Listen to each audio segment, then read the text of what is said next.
Si è svolta in sala consiliare la presentazione della nuova associazione con scopo mutualistico costituita dalla Banca di Credito Cooperativo Patavina, che opererà nel Padovano e nel Veneziano. Dopo l'introduzione di Stefania Lando, consigliera nel CDA di Patavina, Conte e TS,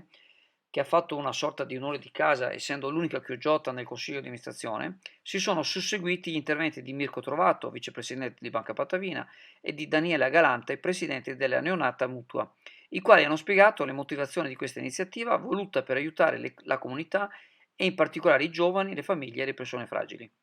Durante la presentazione è intervenuto il sindaco ringraziando l'attività storica e radicata della Banca Patavina a Chioggia, sottolineando di quanto c'è bisogno in questo periodo per tante famiglie che arrivano anche a chiedere aiuto per poter mangiare. Ovviamente non poteva mancare il plauso di Don Francesco Zena in rappresentanza del vescovo Pierpaolo Dianin, impegnato per la messa di Sant'Andrea che si è svolta nella omonima chiesa. Nel link in descrizione tutti gli interventi della presentazione.